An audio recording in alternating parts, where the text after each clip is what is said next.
Hello, everybody. Firstly, I have to thank Dr.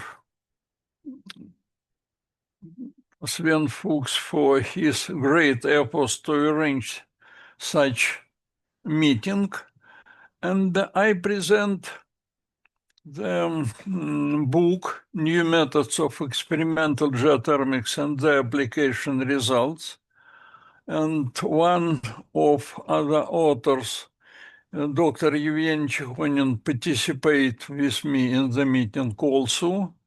The book was published recently in Moscow in Russian. It is not too small. It consists of about 600 pages. And I give general description of the content and I try to underline the most important points given in the book, because some details could be found later in post conference time, because many details are given in the presentation also. Okay.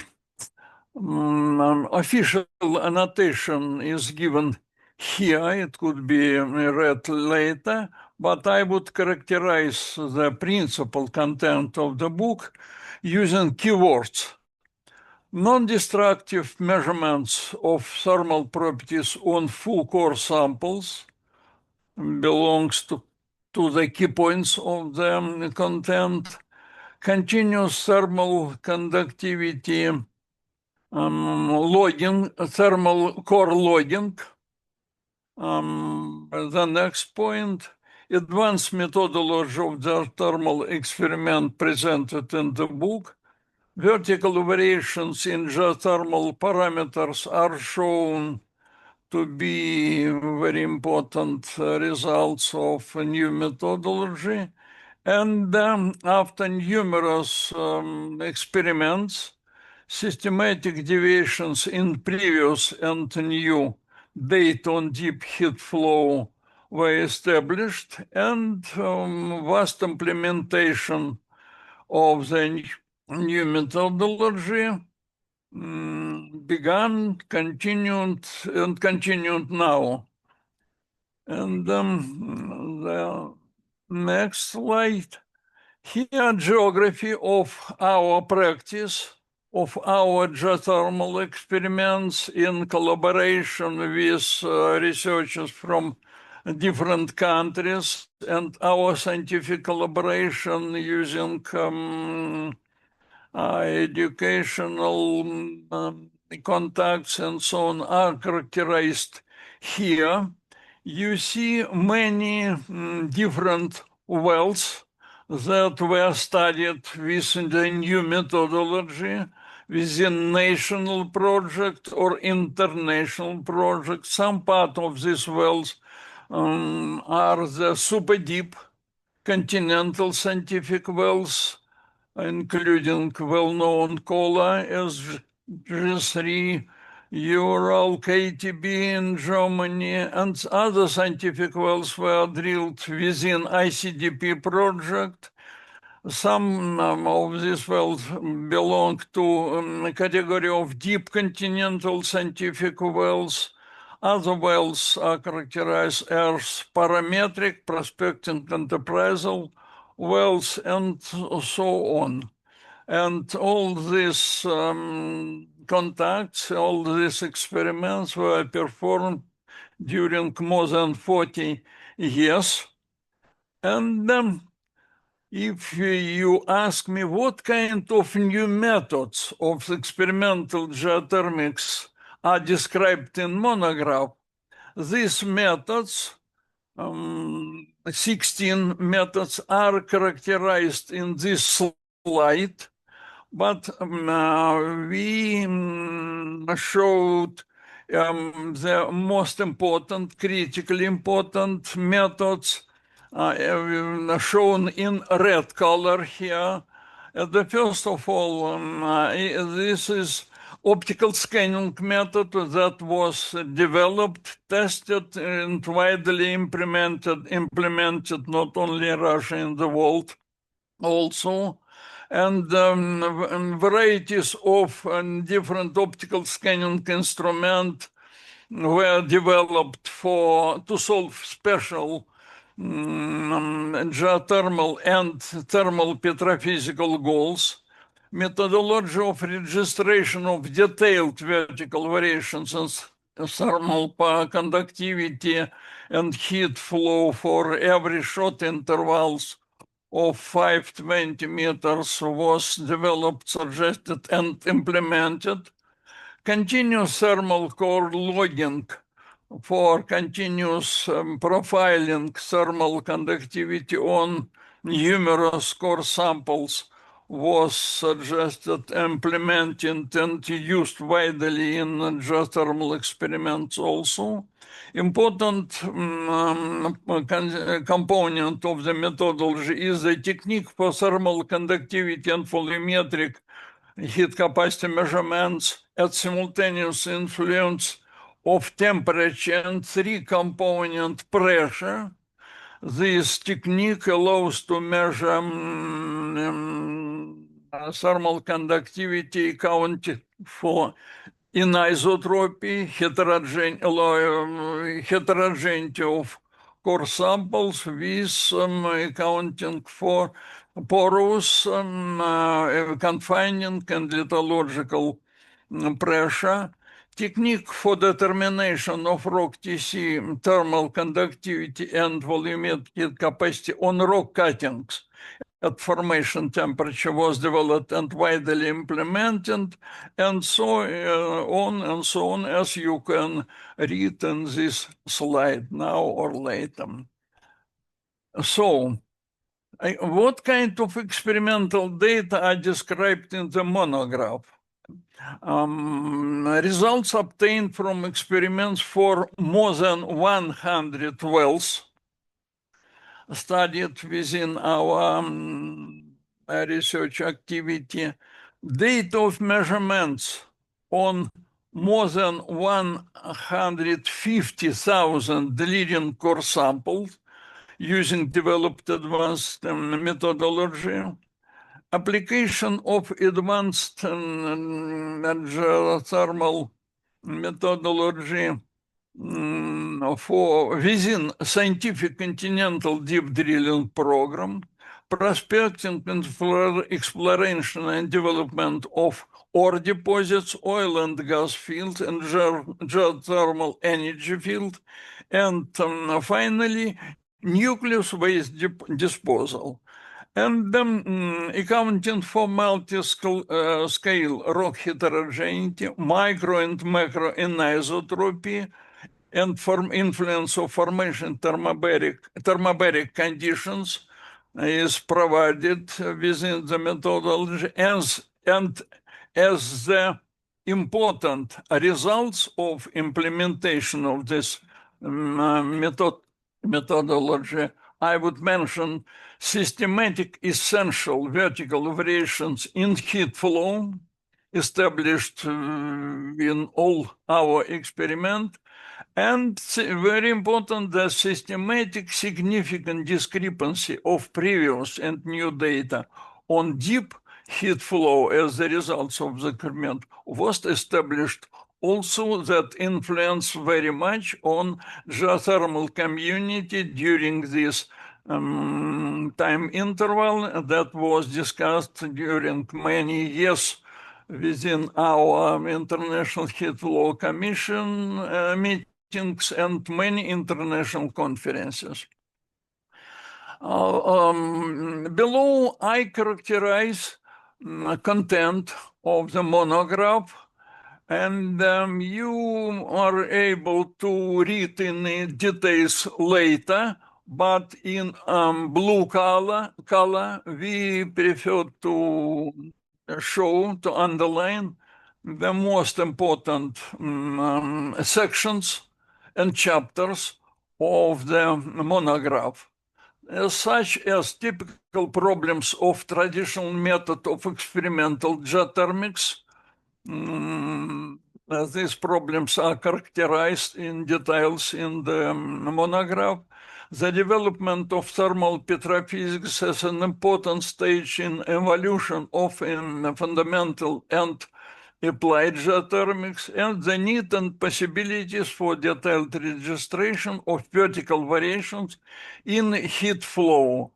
After our long-term practice, in our research, in any case, always we prefer to base our research on the registration of detailed vertical variation of heat flow and other geothermal parameters, because we obtained not only characteristic of deep heat flow, we obtain very important geophysical signals to characterize heat and mass transfer processes, information, and so on. What kind of typical problems existing in modern geothermics are described in the book? Difficulties with the rock thermal property measurements on representative core collections, difficulties with rock thermal property determination for depth intervals, and difficulties with accounting for different kind of anisotropy, and difficult problems with accounting for technogenic changes of core samples and porous fluid after recovery of core samples during transportation and saving core samples in core storages, and failure to account for vertical variations in geothermal characteristic because of traditional averaging, thermal conductivity, temperature gradient, and heat flow over significant depth interval. It was a normal practice, traditional practice, that did not allow us earlier to fix vertical variations that were established and estimated as very important parameter in geothermal and behavior in geothermal characteristics. And this slide presents generalization of databases described in three books.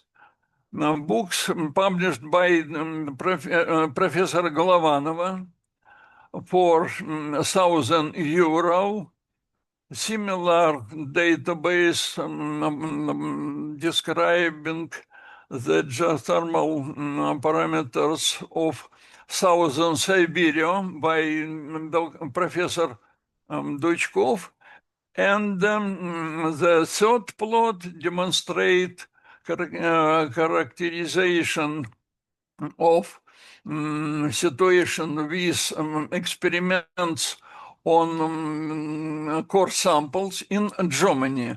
This data presented by Sven Fuchs and his colleagues for Germany, and from these three plots, we see that very small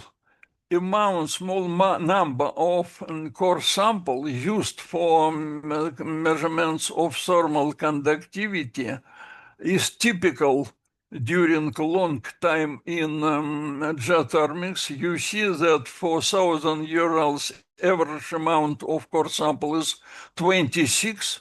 For Southern Siberia, 15 core samples, and 8 core sample are typical number of core samples within rock collections studied within the geothermal experiments. Okay. And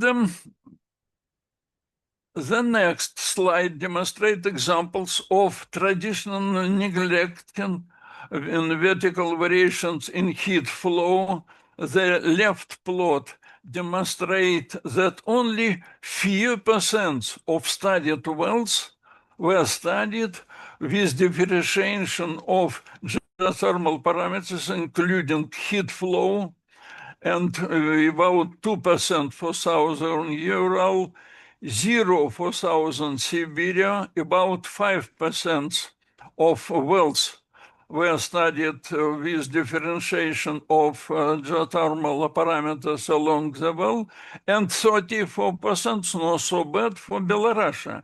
But on the right plot, we see that for the Belarus geothermics, they did not measure thermal conductivity at all in 70% of wells, and only 25% and 24% of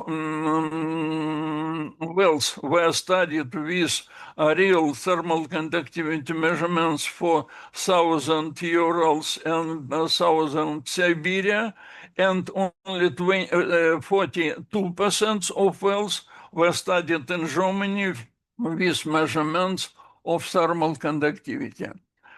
Here you see content of chapter 2, and in blue color it is shown that temperature measurement during the thermozoned ascent are shown as mandatory component of the work on recording vertical variations of the heat flow.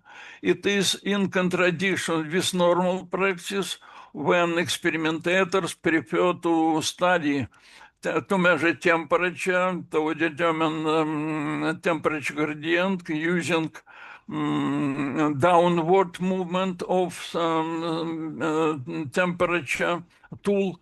Estimation of the well's shorten time sufficient to determine the vertical variation in the equilibrium temperature gradient is described in different peculiarities in methodology. Some interesting important regularities in forming equilibrium temperature gradient are demonstrated, and prediction of equilibrium temperature based on temperature measurements in non-equilibrium wells using mathematical modeling is described in the book also. And here you see some examples that demonstrate regularities in forming spatial temporal variations of temperature gradient in shut-in wells. You are able to study it later in more details. If you have a question, I'll answer later, and all these details are described in the book. Chapter 3 is devoted to measuring of the rock thermal properties and typical causes of significant errors in determining the rock thermal conductivity using the measurements on the rock samples are described here. Optical scanning methods as a key to representative data on thermal properties is described here, also jointly with algorithm for processing the results of thermal conductivity measurements on core sample using optical scanning, accounting for heterogeneity and isotropy.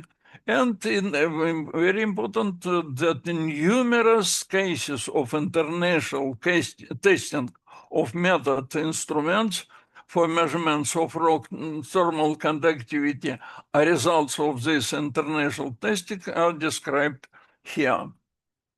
And here you see modification of optical scanning instrument developed for different problem solution. And in the right part, you see information about international recommendations published by International Society for Rock Mechanics, ISRM suggested method for determining thermal properties of rock. These recommendations were prepared and published jointly with Drs. Bertsmo, Christoph Clauser, and Sukant Roy. And some results of this testing, international meteorological testing, are shown here.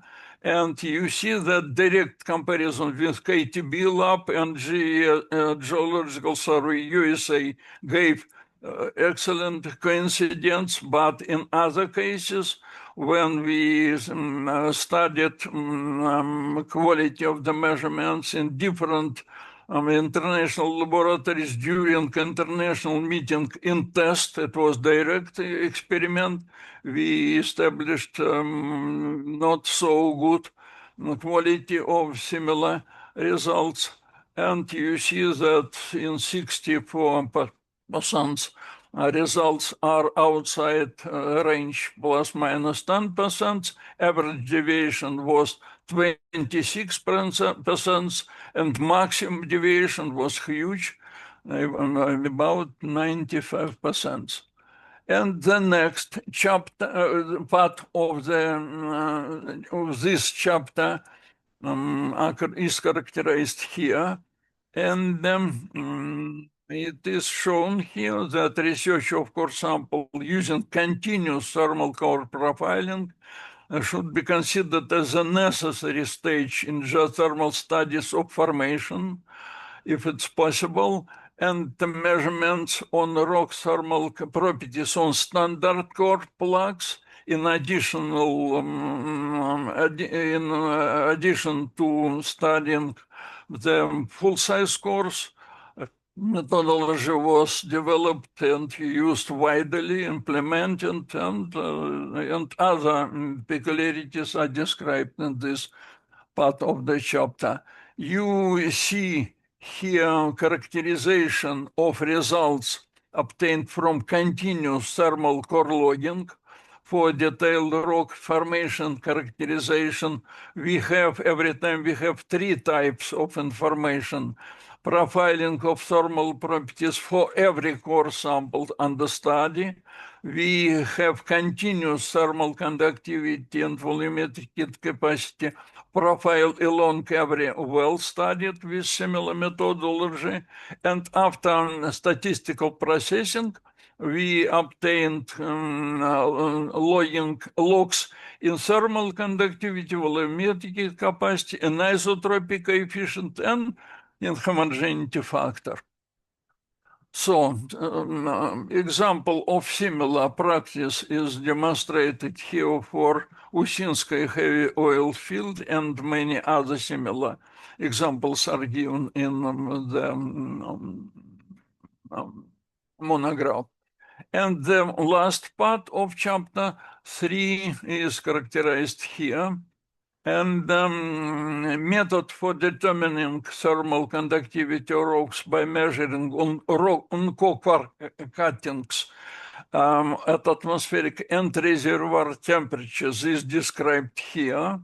Methodology for determining the rock thermal properties based on the standard non-thermal well logging data was developed, widely implemented, and now it is absolutely necessary component of our geothermal experiment, jointly with numerous measurements of thermal properties on core sample with the optical scanning technology, because you know that in many cases we have very short depth interval with core recovery, and in all these cases we are using this methodology to reconstruct thermal properties of rocks from standard non-thermal well logging data. And hardware and methodological basis for determining the thermal properties of rock under reservoir thermobaric conditions, and new approaches, theoretical modeling of thermal conductivity of rocks are described in this chapter also. Some examples of instrument for measurements of thermal properties accounting for anisotropy at simultaneous influence of temperature and pressure with three pressure components, porous, lithological component, and confining pressure are shown here, and technique for determination of thermal conductivity and volumetric capacity on rock cuttings at elevated temperature is characterized here also. Here,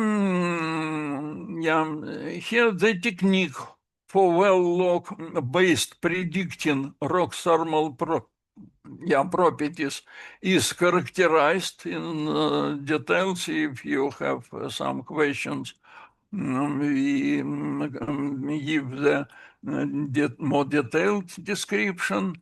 And finally, we show the peculiarities of application well-known weighted geometric mean model for rock thermal conductivity prediction estimation. During today presentation, we see that this model is very popular until now, and interesting and important peculiarities, very serious errors up to many dozens of percent in normal traditional cases were established from numerous comparison of experimental and theoretical modeling data, and we suggested approach to correct, to improve this model to obtain much more reliable result.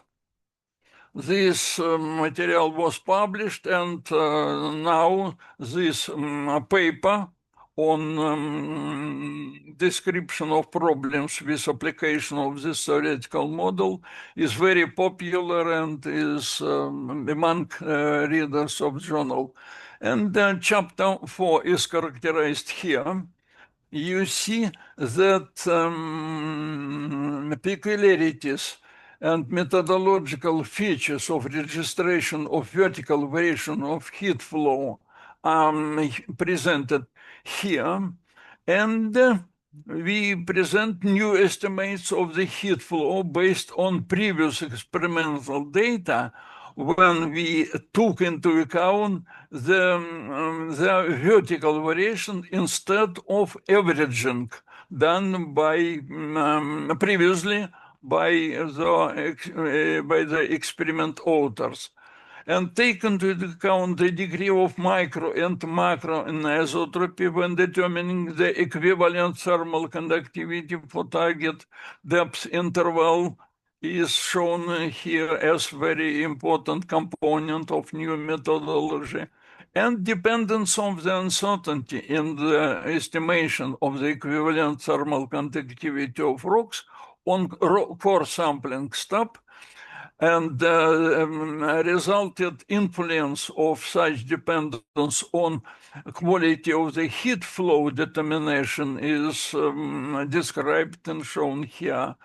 And it is shown that we should not neglect by technogenic core decompaction and loss of natural fluid, because they are very serious and difficult to eliminate causes of significant distortion of the results of determining the rock thermal properties and the heat flow. And you see here examples of estimation of similar relative uncertainty in equivalent thermal conductivity for different depth intervals when we had numerous results of the measurements on many core samples, and we studied influence of increase in core sampling step on quality of the results. And in the right plots, you see that even if we have core sampling step of about 2 meters or 3 meters, it is excellent for current situation in traditional geothermics, but even in these cases, uncertainty in estimation of equivalent thermal conductivity could be up to 40, 60, 80%, and 20, 30% in any case. It is unacceptable for correct estimation of heat flow. And chapter 5 consists of results of experimental geothermal studies based on the new hardware and methodological basis.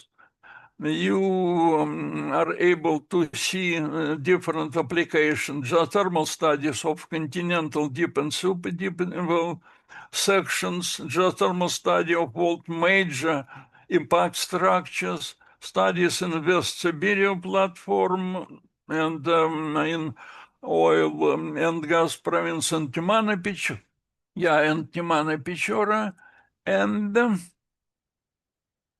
okay. Sorry.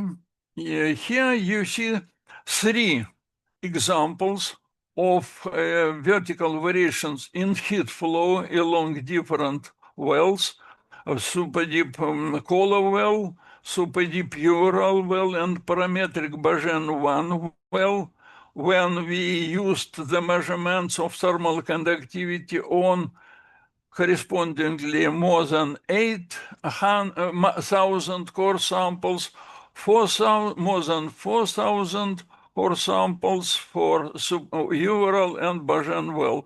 As a result, you see detailed variations in heat flow with very essential changes in value of heat flow with the depth. And in all these cases, you see that the new data on terrestrial heat flow for this territory was found to be by 64% larger than previous result for the Kola well, by 104% for this Ural well, and the new data exceeds the previous results on heat flow by 46% for parametric Bajan 1 well. And the table shown in the screen now characterizes the main results established from comparison of advanced experimental estimates of the deep heat flow with the previous results. You see that when we studied many wells with careful measurements of thermal conductivity, careful determination of equilibrium temperature gradient, when we studied vertical variations, we established that relative difference between previous data on heat flow and the new data characterized in the right column are very, very serious. And the range of systematic differences between 34 and 114 milliwatt per meter square, and average systematic difference in all these cases, for all these cases, is about 60%. It was the serious problem discussed, as I told you, in many meetings of International Heat Flow Commission, and it is the signal that we should not neglect by new methodology and these results. We should not continue to use the previous traditional methodology, because in all these cases we'll continue to have similar errors in estimations of heat flow, and it should not be done more. And finally, what about the main conclusions done by us from this, from our experiments and described in the monograph? Characteristic problems in traditional experimental technique and experiments in shallow wells did not allow typically to obtain satisfactory data on deep heat flow. This conclusion is based on estimation of average systematic difference between previous and new data, about 60%. The new data demonstrates systematic deviation with previous estimates of deep heat flow within a range shown here, with about 60 milliwatt per meter square in average, and neglecting the technogenic decompression of drilling core sample and natural fluid losses causes a distortion in experimental heat flow data by tens of percent. Unfortunately, in many cases, experimentators used so-called S-received core sample for thermal conductivity measurement. For example, for all territory of Belarus, all geothermal experiments were performed with measurements of thermal conductivity on dry core samples, and automatically they got tens of percent of the error. And the recording vertical variations in geothermal parameters are mandatory for geothermal measurements. And important point that, attention please, vertical variation in conductive component of heat flow provide important information on heat and mass transfer processes in rock formation that requires development of geological, geophysical basis for reliable interpretation of the experimental geothermal data. We plan to translate the monograph into English in the nearest future, and at the same time, the new monograph with 2 volumes and about twice larger in the volume compared to the previous monograph is prepared for publication this year. And we are glad to say that we are ready to provide free book, hard copy, on new methods of experimental geothermics, published in Russian, because in this case, everybody is free to use electronic translator to translate necessary chapters, sections, or whole book when the English translation is only ahead. Thank you very much for your attention. I finished.